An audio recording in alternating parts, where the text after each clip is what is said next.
Before we pray, let's listen to God's word and then we'll pray together. The Bible in Matthew 10:16 says, "Behold, I send you out as sheep in the midst of wolves.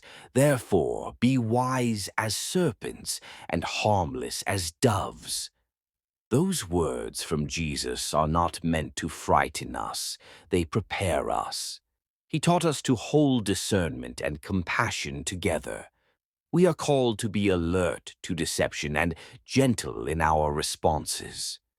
You might be in a season of waiting. Delay can press on the soul until faith feels fragile. You have prayed for healing, for a job, for reconciliation, and the silence stretches. Waiting is not abandonment. It is a place where trust can grow. Some of you are reeling from rejection. It could be a friendship that ended, a marriage that cooled, or a job that closed its door. Rejection whispers lies. You are unwanted, unworthy, unlovable.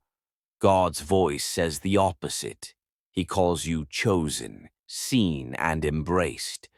Let God's acceptance become louder than the lies you've heard. Loneliness is a heavy companion today. You can be surrounded by people and still feel unseen. Social feeds may show faces, but they cannot always show hearts. The ache of being alone in a crowd makes the soul faint, but the Lord promises presence. God is near to the broken-hearted and attentive to the cry of the lonely. Anxiety steals peace with 1,000 what-ifs. The mind runs through possible disasters and makes them mountains. Anxiety urges control. Faith invites surrender. Scripture invites anxious hearts to trade their burdens for God's peace. Jesus sees your delay, your rejection, your loneliness, your anxiety. He calls you to remain wise without becoming hard, to guard your heart without becoming cold, to stay tender while staying awake. That balance marks a mature disciple, discernment that protects, compassion that heals. The early church modeled what happens when believers unite. Acts 2:1-2 records that when followers gathered with one accord, heaven met them. A sound like rushing wind filled the house. It was not performance. It was surrendered people in one purpose, and the Spirit moved. Unity is not sameness. It is shared devotion. We are different in personality and background, but we can be one in mission. If you feel isolated, find a partner to pray with. Ask God for someone who will stand with you when your knees are shaky, someone who reminds you of Scripture when doubt creeps in. 2 or 3 agreeing in prayer releases power that protects and restores. Do not hide your struggle. Vulnerability invites healing. Reach out to a neighbor, a small group, or someone from church who will pray with you. When we open our pain to trusted believers, God often brings unexpected comfort and practical help through them. Keep holding on, beloved. The enemy knows the power of unity. He sows small offenses, magnifies misunderstandings, and whispers lies to separate believers. It is easier to gather people for a game than for a prayer meeting. Yet Scripture calls us to come together in Jesus' name. Matthew 18:19-20 says, "Again I say to you that if 2 of you agree on earth concerning anything that they ask, it will be done for them by my Father in heaven. For where 2 or 3 are gathered together in my name, I am there in the midst of them." That promise is not a formula.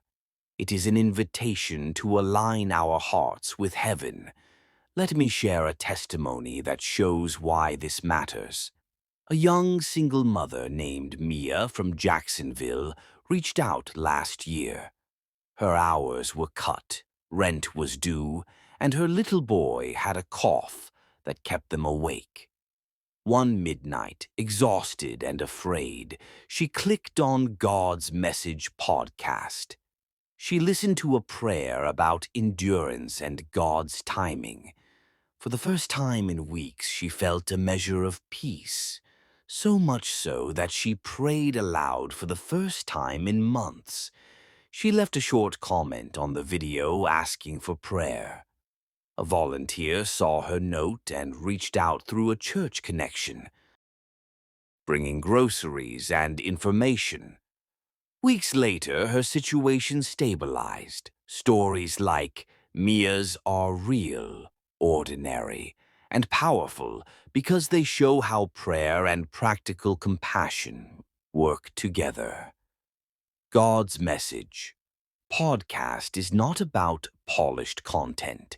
It is about connecting broken places to God's family. It's a digital meeting place where prayers are offered and help sometimes finds a route into someone's life. If this ministry has touched you, would you consider supporting it?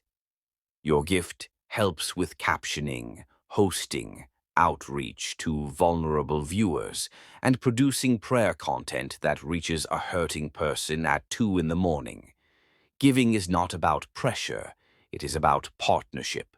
Small recurring gifts maintain steady outreach.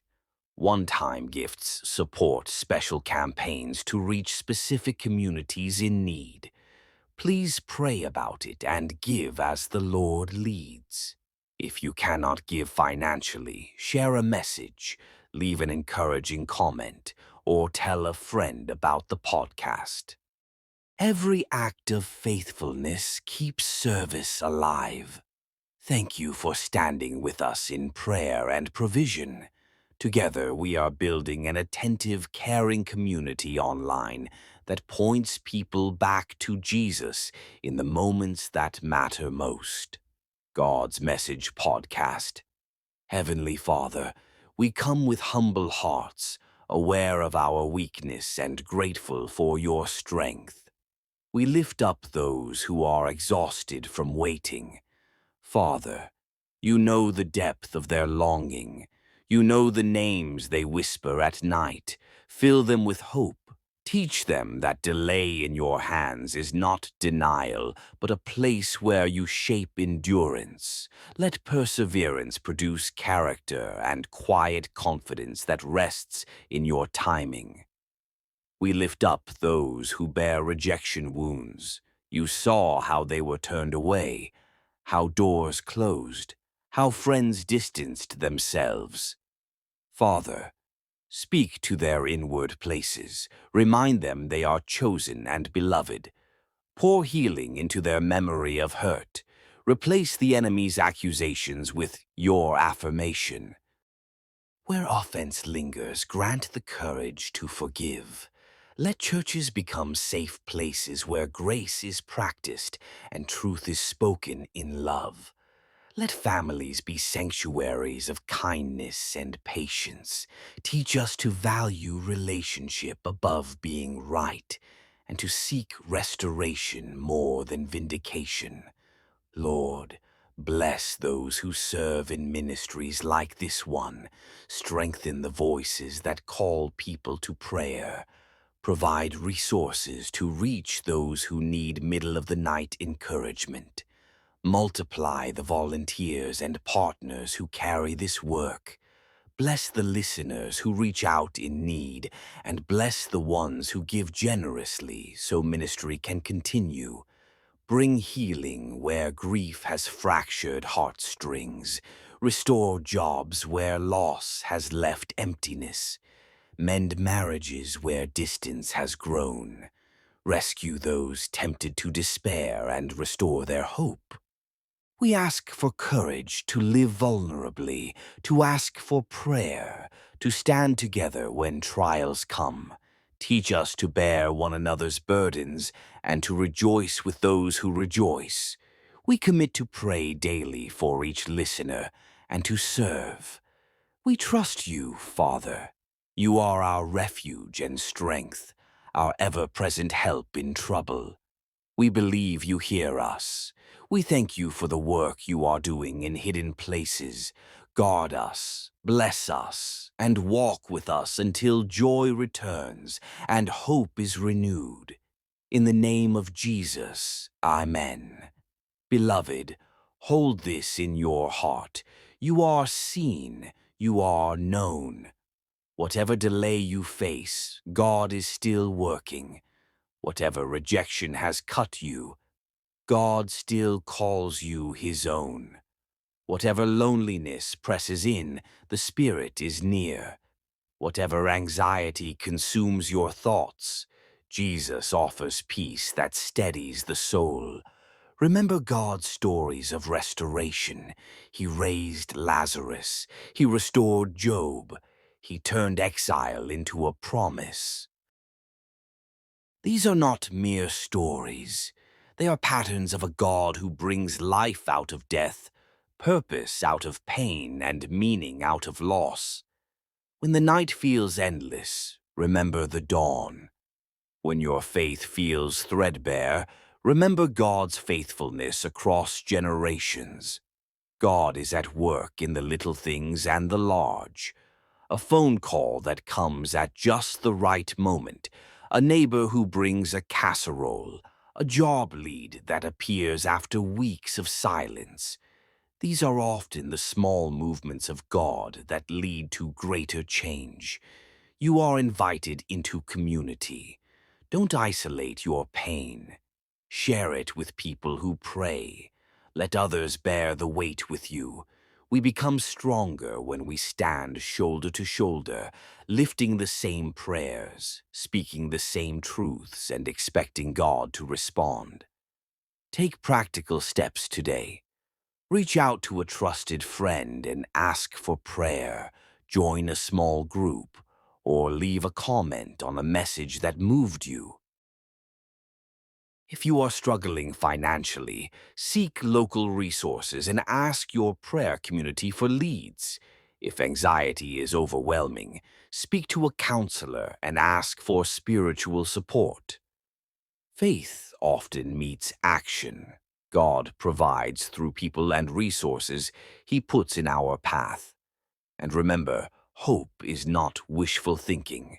It is a confident expectation rooted in God's promises. Hope gives you strength to keep walking even when feet are tired. Hope lights the next step when the road ahead looks unclear. Hope anchors the heart and steadies the mind. We are in this together. Your presence matters. Your prayers matter. Your willingness to be honest about your need matters. When one person opens up, other hearts are freed to respond in compassion. If this message reached you, hold on to the truth that nothing is wasted in God's hands. Your story is being written even now, and God is not finished. Walk forward with faith. Live kindly. Forgive quickly. Pray boldly. Love generously. If you need a specific prayer, type prayer in the comments, and our team will lift your need up this week. Also, leave a brief note with your city so local brothers and sisters can step in with resources and prayer support. God sees your name.